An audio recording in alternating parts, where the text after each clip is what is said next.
a gente está aí com a gente está aí com muitos acontecimentos e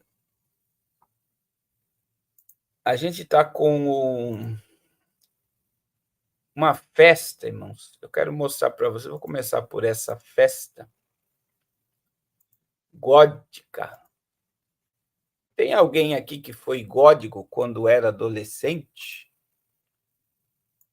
Tem alguém aqui na live que foi gótico? O gótico é aquele que anda todo de preto, cruz invertida, caveira. Tem adolescente que na época que está se descobrindo, se torna roqueiro, se torna gótico, se torna tanta coisa, né, irmão? Alguns dizem que são fases. Cada fase da nossa vida nós temos uma, uma, uma manifestação. E a gente vê que tem gente que pega as coisas. Olha aí, a irmã a irmã Odaísa está dizendo que a filha dela foi. E a matéria diz o seguinte: após mais de 2 anos de hiato devido à pandemia, hiato é um buraco, né? É um espaço de tempo. Após 2 anos de um espaço de tempo, a Treffen regressou na tão esperada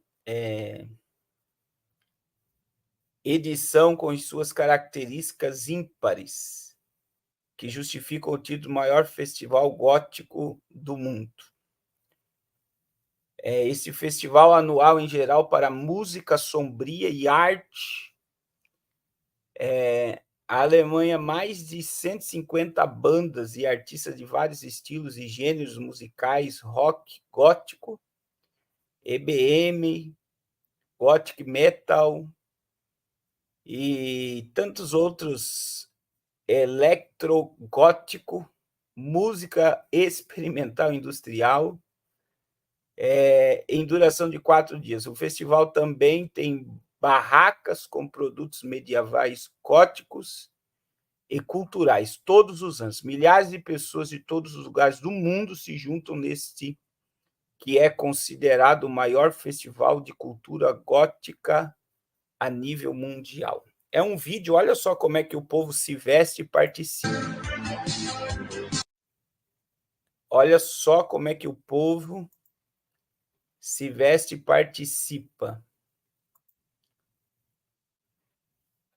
Eles se vestem, né, a caráter.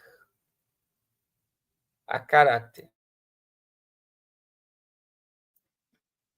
Olha só, eu achei bonito esses cavalos. Bonito, eu achei lindo.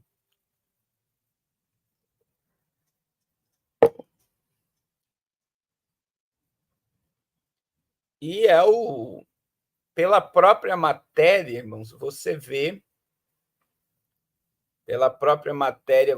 que é um festival anual, em geral, para música sombria.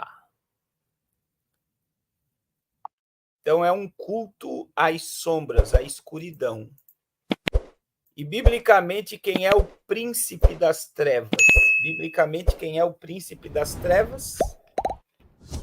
Príncipe das trevas hoje era um anjo de luz, né? A gente deu o nome de Lúcifer. Lúcifer era um anjo de luz, só que hoje ele é conhecido como príncipe das trevas.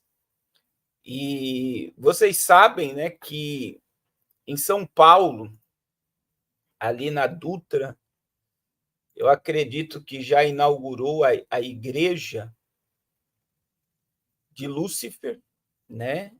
Uma igreja luciferiana de adoração aí às trevas. De adoração às trevas. E só que a gente está com tanta manifestação, irmãos, que eu confesso, assim, talvez que eu vou falar que eu não sei como é que os irmãos vão interpretar o que eu vou falar. Porque uma coisa é a pessoa estar na ignorância e adorar as trevas. E, biblicamente, irmãos, a Bíblia diz que Deus não leva em conta o tempo da ignorância. Então, esse povo que adora Lúcifer, escancaradamente, esse povo que se envolve, né, com a mística do satanismo, do ocultismo, a música ela tem uma influência tremenda, né? A música ela modifica a molécula da água. Me corrija aí, guardião da fé, se eu estou falando algo errado. Mas a música ela movimenta a questão da água, ela movimenta a molécula da água. E o nosso corpo é 80% água. Então, a música ela tem uma influência tremenda na nossa vida. Tremenda. Então, assim, se você ouve só música triste, automaticamente o teu cérebro ele vai se comportar triste, porque a música ela tem uma influência. Ela tem uma influência gigantesca na nossa vida. Então, por exemplo, por que jovens que usam, que ouvem funk são depravados? Porque a música ela influencia no comportamento, porque o nosso corpo é 80% água. Então, veja que como a música ela tem um poder de influência tremendo. Porque tem um monte de mulher depressiva que só ouve sofrência. Né? A época da Marília Mendonça, né? A rainha do que era ela? A rainha da sofrência. Né? Quando morreu, deu um impacto aí no mundo da música sertaneja, era uma das maiores compositoras de música sertaneja do Brasil. Mas música depressiva. Música de fazer as pessoas sofrer por causa de relacionamentos que não deram certo. Então, veja que a influência de tudo isso na vida das pessoas ela é gigantesca. Então, a pessoa que vai para um movimento gótico desse, eu digo para vocês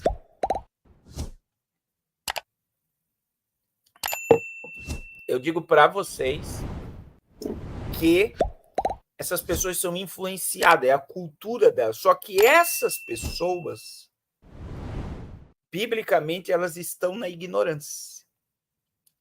Elas estão vivendo como o apóstolo Paulo disse, né? O Deus desse século cegou o entendimento dos incrédulos. Estão na ignorância. Então eu digo para vocês que essas pessoas, se elas se arrependerem, têm perdão. Porque o que eu vou falar agora é muito sério.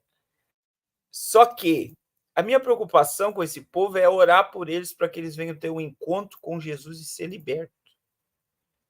Só que, meus irmãos, a gente está dentro de uma esfera do gospel hoje, que o gospel ele alcançou um nível de apostasia mundial gigantesco. Gigantesco.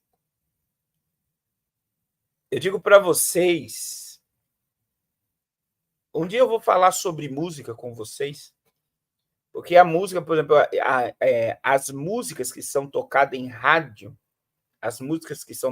elas são tocadas num tom acima do que era até em 1900. Por quê? Porque eles viram que esse tom acima também modifica o comportamento. É por isso que muitas vezes você está ouvindo algo, aquilo te incomoda. Aquilo pode atacar o teu sistema nervoso. Então, até nisso, tem estudos que comprovam o tom da música, como eles subiram o tom, automaticamente gerou um monte de consequência na população. Isso é muito sério, irmãos. Isso é muito sério. Agora, veja o que eu quero dizer para vocês.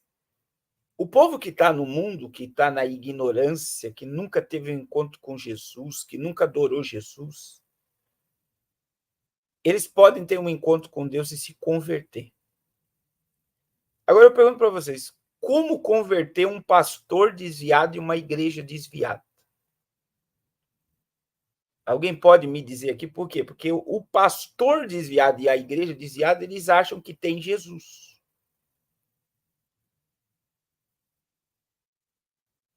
Eles acham que são salvos.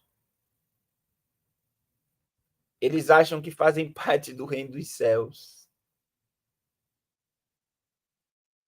Mas estão desviados. E aí tem esse cara aqui, ó. Eu nem vou chamar de pastor, uma figura dessa. Mas olha o que ele disse, irmãos. E é comunidade, igrejas inclusivas, né? Que é as igrejas que estão tomando proporções gigantescas no Brasil. Igrejas aliançadas com o ecumenismo e o sistema do anticristo. Igrejas que não acreditam no juízo de Deus, igrejas que não acreditam no arrebatamento da igreja, igrejas que não pregam sobre arrependimento e santidade. Então, olha o que esse camarada disse. Sexualidade não é um espinho na carne. Ouça o que eu estou lhe dizendo. Paulo diz quem era o espinho na carne.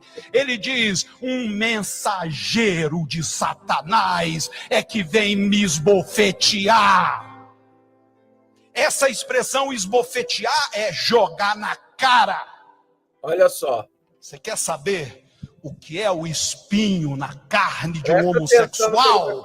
Não é o seu desejo, é a homofobia. Porque esse mundo está cheio de mensageiros de Satanás. Esse é o espinho na carne. É gente subindo ao púlpito, não para pregar amor, não para pregar graça, mas para pregar ódio. André Valadão, eu espero que você me ouça. Você está sendo um mensageiro de Satanás. Silas Malafaia, você está sendo um mensageiro de Satanás. Nós temos que dar nome aos bois. Sabe por quê? Porque senão o mundo pensa que a gente é tudo farinha do mesmo saco. Não. Aqui tem um povo que preferiu abraçar o evangelho do amor. O evangelho que não condena.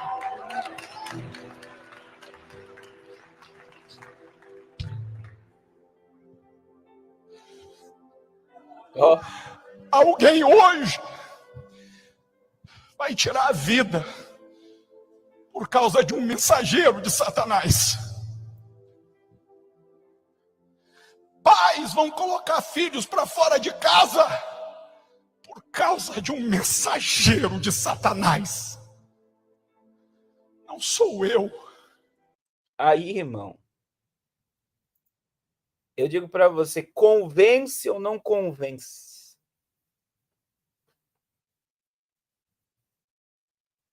Eu pergunto para vocês, convence ou não convence? Se você não tiver discernimento de espírito. Então, veja bem, você pegar um movimento gótico, os hippies, os metaleiros,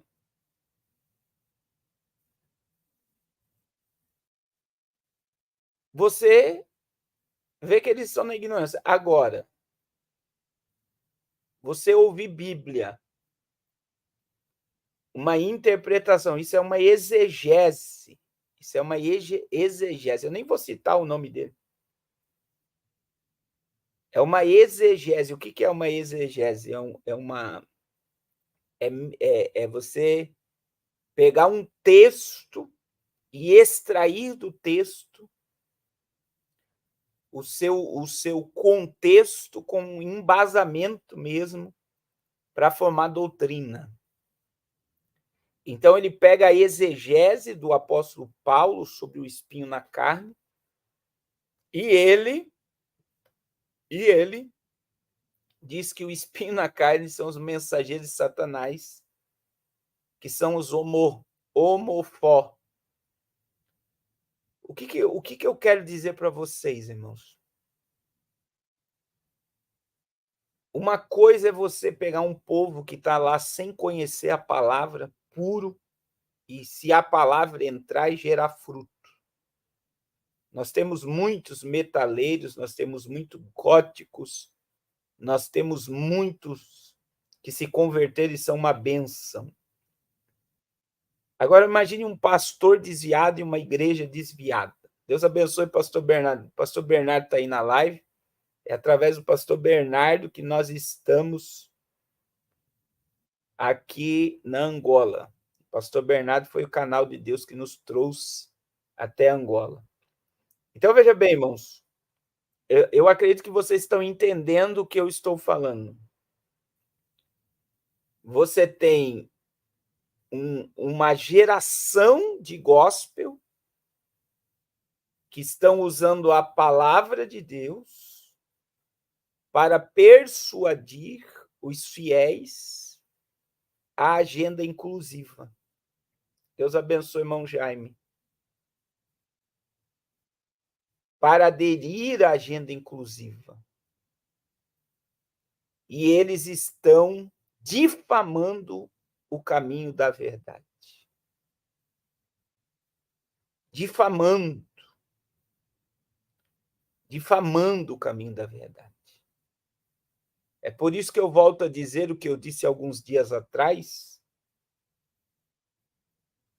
que a minha visão da volta de Jesus é que pastores serão espancados. E por que serão espancados? Porque a igreja vai requerer deles, por que não me pregou a verdade?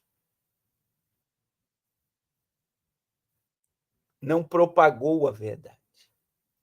Irmãos, até a década de 90, uma pessoa que se relacionava com alguém do mesmo sexo, ela era tratada em psicólogo. Psicólogo, porque eles diziam que era uma questão mental o comportamento de uma pessoa desejar uma pessoa do mesmo sexo. E veja que de 2000 para cá começou a se modificar. Então, assim, era tido como uma doença. Eu não sei se tem alguém aqui que lembra que era doença, que era tratado como doença uma pessoa ter desejo por outra pessoa do mesmo sexo. Alguém é desse tempo? Alguém é desse tempo? Era algo assim que era falado direto, né? E muitos procuravam ajuda. E por quê? Olha, a irmã Selma, a irmã Maria Pereira, lembra? A irmã Rosemary. E aí, irmãos, veja que eu acredito que o primeiro beijo que teve na Rede Globo de pessoas do mesmo sexo foi depois de 2010. E ali começou a escancarar relacionamentos de pessoas com o mesmo sexo. E aí vem a homo. O que é uma homo? Você não pode jamais imaginar em falar contra um relacionamento desse hoje, porque você é criminalizado. Você é ridicularizado. Deus abençoe a irmã Rosângela, que nos ajudou lá no canal. Tirando o véu.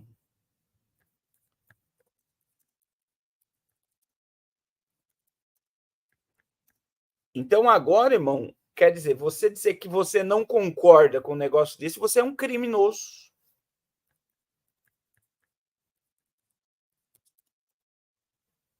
Você é um criminoso.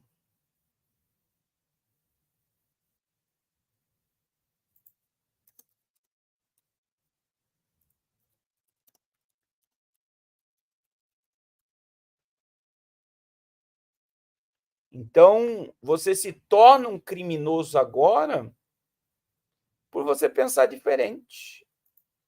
E aí, irmãos, eu quero mostrar algo para vocês. Quando você ouve uma mensagem de um pastor desse,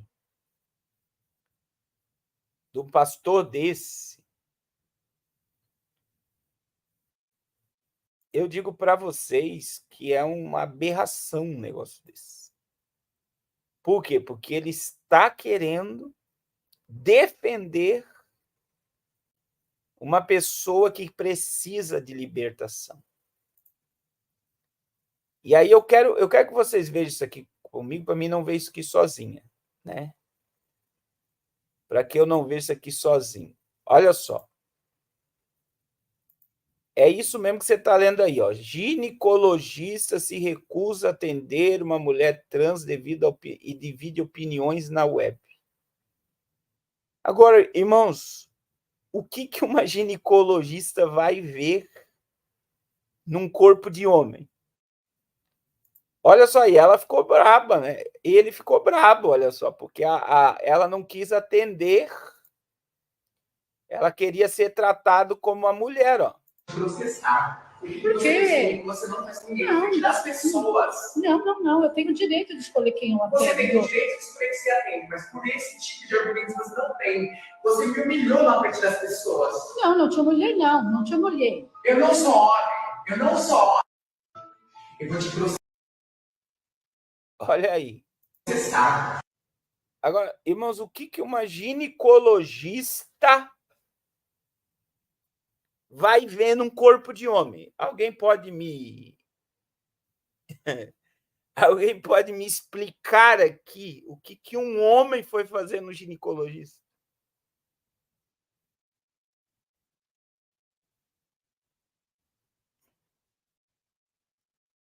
E é capaz, escute o que o pastor Carlos vai falar, é capaz de esta médica ser processada, é capaz dela ser processada, é capaz dela receber aí uma enxurrada de mensagem nas redes sociais, porque ela não quis atender uma mulher, um homem que se acha uma mulher.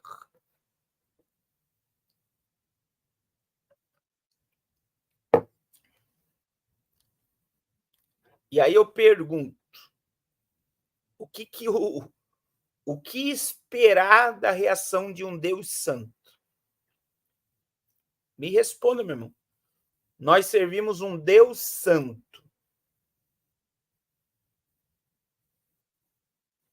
Qual é a reação do pecado? Como o pastor estava falando, Deus é amor. Deus é amor. E ele estende a sua misericórdia para aquele que se arrepende dos seus pecados.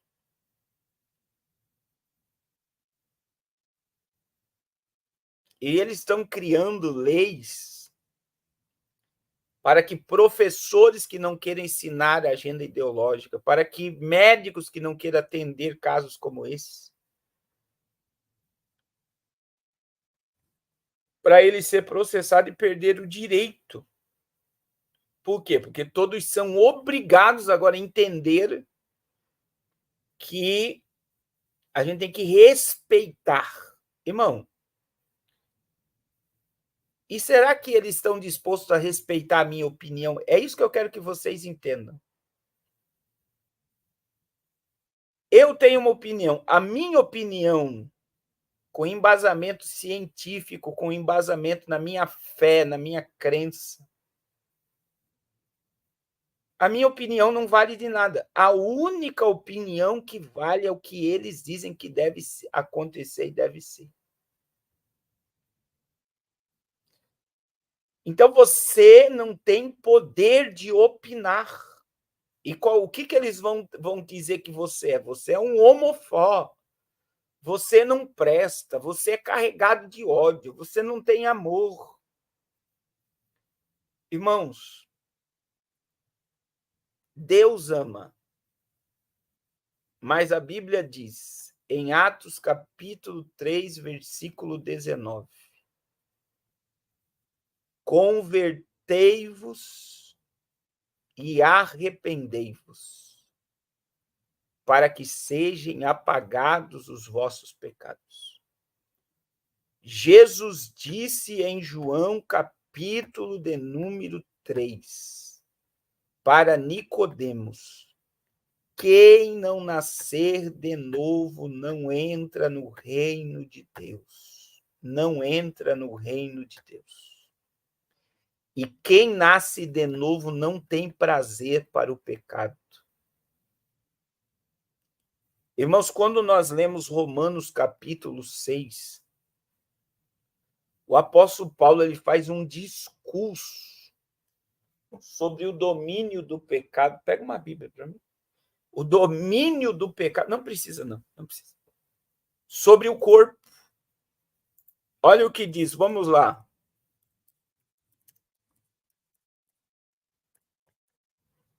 Então, veja bem. É muito forte o que o apóstolo Paulo diz, né?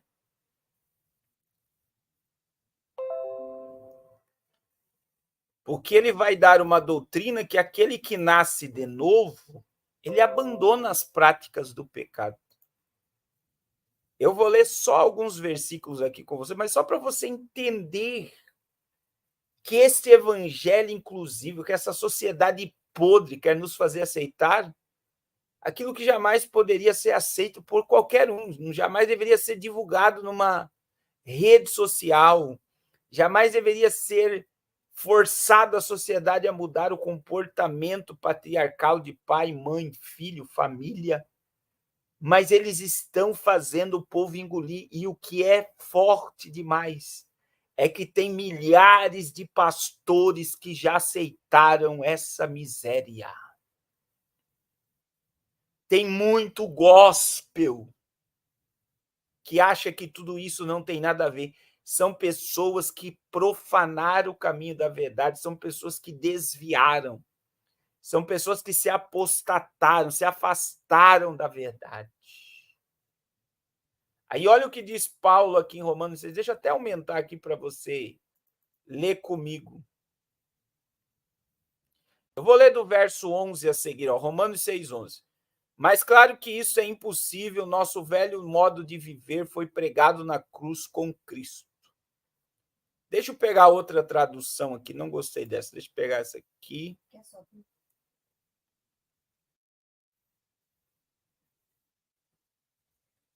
Aqui, ó. Olha o que diz Romanos 6, 11. Assim também vós considerai-vos certamente mortos para o pecado, mas vivos para Deus em Cristo Jesus nosso Senhor. Agora olha o que diz o verso 12. Não reine, portanto, o pecado em vosso corpo mortal, para lhe obedecerdes em suas concupiscências.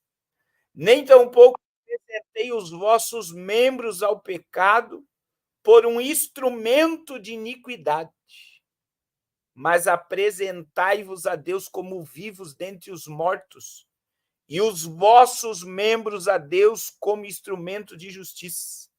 Eu gosto desse versículo 14 aqui, ó. Porque o pecado não terá domínio sobre vós, pois não estáis debaixo da graça. Irmãos, até aqui eu já vou continuar a leitura, mas olha o que diz a palavra. Isso é mensagem para quem nasceu de novo. Considerai-vos certamente mortos para o pecado. Morremos para o pecado, mas vivos para Deus. Agora, olha o que diz o verso 12. Não reine, portanto, o pecado no vosso corpo mortal, para lhe obedecerdes em suas concupiscências. Nem tampouco apresentei os vossos membros ao pecado por instrumento de iniquidade, mas apresentai-vos a Deus como vivo dentre os mortos, e os vossos membros a Deus como instrumento de justiça. Você não precisa nem interpretar um texto desse. O que a Bíblia está dizendo? Se você nasceu de novo, porque o contexto de Romanos 6 é o batismo.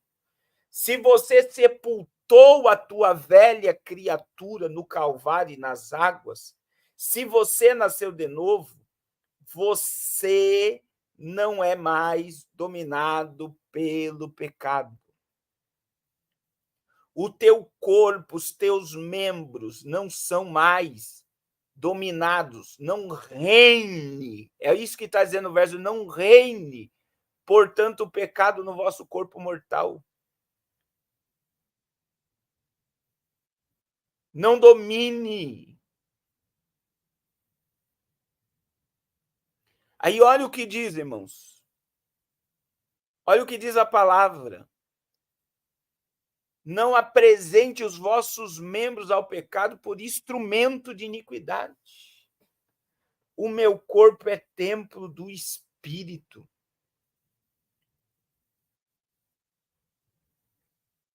É templo do Espírito Santo. Agora, olha o que diz o 14. Porque o pecado não terá domínio sobre vós, porque não estáis debaixo da lei, mas debaixo da graça. Você sabe o que é isso?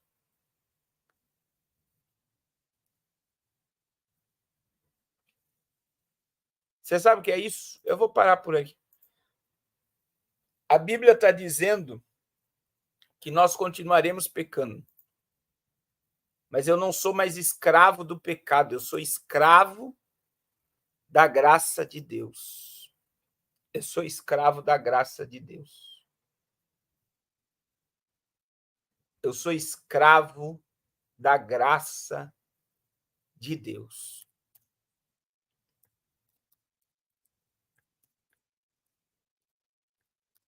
Então, o que é isso? Eu posso pecar, mas o meu lugar é na presença de Deus. Então,